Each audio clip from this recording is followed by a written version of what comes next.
Bienvenidas y bienvenidos a esta nueva explicación sobre biología, donde hablaremos sobre genes y cómo la expresión genética afecta a las funciones de los seres vivos. Para ello tomaremos el ejemplo de la expresión genética de la insulina.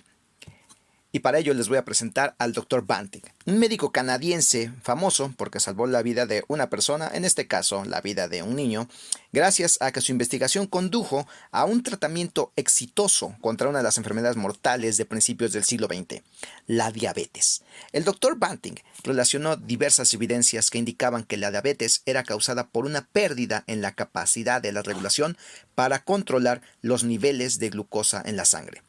Estas evidencias se resumen en el siguiente esquema.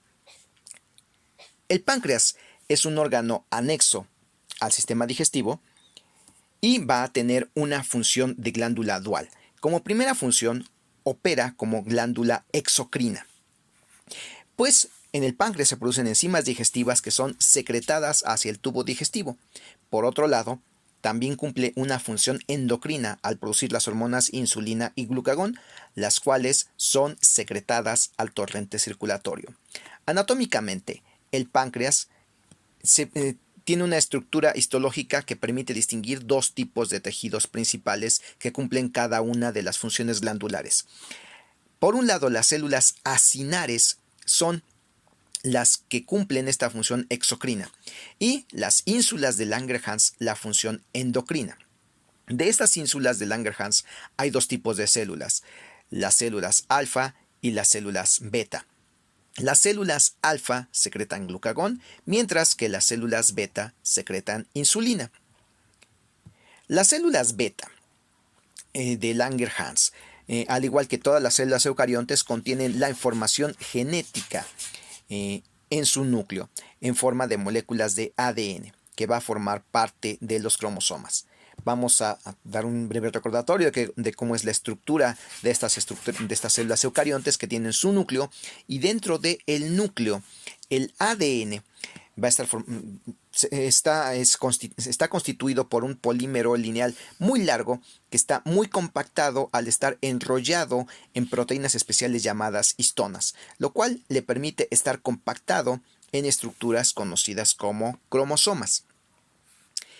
En la especie humana tenemos 23 pares de cromosomas, de los cuales el último par es el famoso par sexual que marca la diferencia entre hombres y mujeres.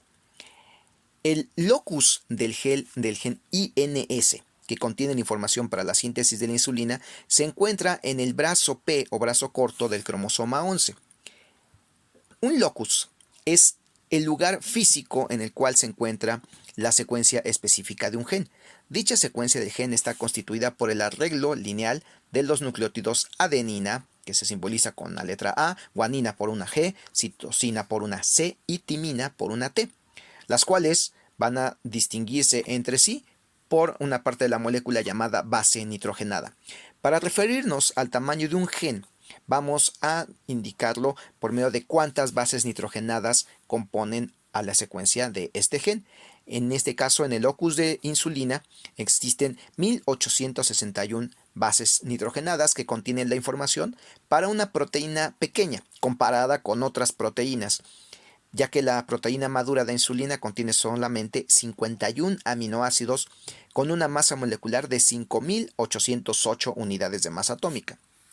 La insulina, una vez sintetizada, es exportada de las células beta hacia el torrente sanguíneo. Esta proteína es casi idéntica en distintas especies de mamíferos, lo cual fue particularmente importante, ya que la principal causa de la diabetes descubierta por el Dr. Banting es precisamente la deficiencia de insulina. La insulina porcina fue usada con fines terapéuticos durante muchos años, ya que la estructura tridimensional de la proteína es casi igual a la de la insulina humana, con una sola diferencia en su secuencia de aminoácidos. En este caso, un aminoácido de treonina en lugar de alanina. Actualmente, la insulina que se prescribe de manera médica es producida por medio de biotecnología, lo cual significa que la información genética de los genes humanos para producir insulina humana se puede trasladar a células que se utilizan para producirla de manera artificial en grandes cantidades y con una alta calidad. Estas proteínas recombinantes van a ser producidas y son la principal fuente de obtención en la actualidad de la insulina.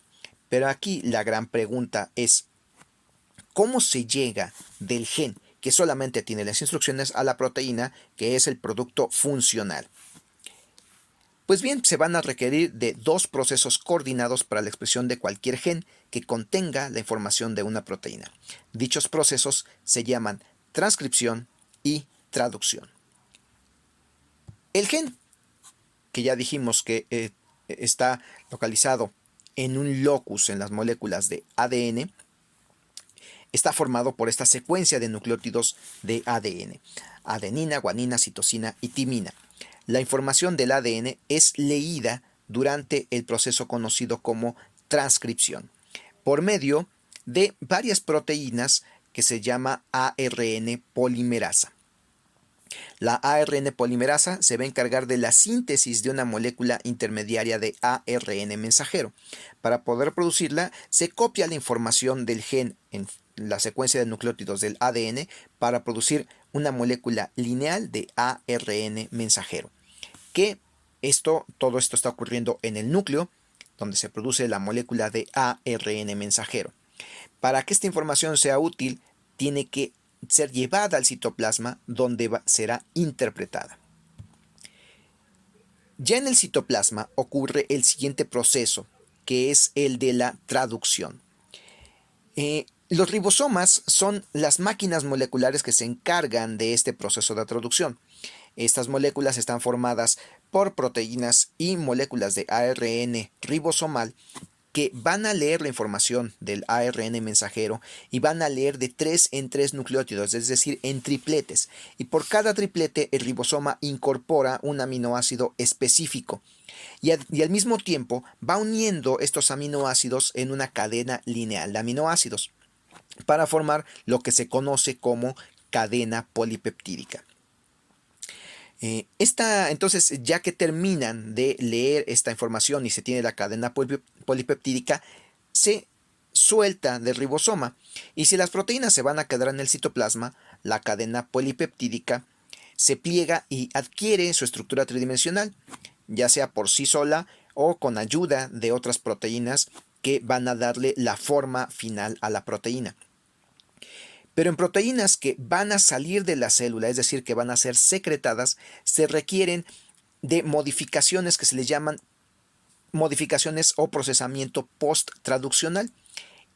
Para el caso de la insulina, el procesamiento post-traduccional implica la adición de pequeñas moléculas y el corte de esta cadena polipeptídica dentro del retículo endoplásmico y después en el aparato de Golgi. Como resultado, el péptido original se corta en 3 piezas, una de ellas es eliminada y las 2 restantes, que se le llaman cadenas A y cadena B, son unidas por medio de enzimas que terminan de darle forma a la proteína. Y esto se empaca en vesículas de secreción que salen del aparato de Golgi y son llevadas hacia la membrana plasmática, donde se fusionan y liberan su contenido para llegar a la sangre. La insulina, ya una vez liberada, va a actuar sobre distintos órganos blancos, entre ellos el hígado y el músculo esquelético, y en estos tejidos la insulina se va a unir a otra proteína que es el receptor de insulina en la membrana plasmática de las células del hígado y del músculo esquelético, modificando las actividades de estas células blanco. ¿Y qué es lo que hacen? Pues estimula la captura de glucosa, lo cual tiene como resultado final que se disminuyen los niveles de glucosa en la sangre. En reconocimiento al trabajo del Dr. Frederick Banting y su colaborador, el Dr. John James Richard MacLeod, les otorgaron el Premio Nobel de Fisiología y Medicina en 1923. Vale la pena mencionar que la insulina ha salvado millones de vidas.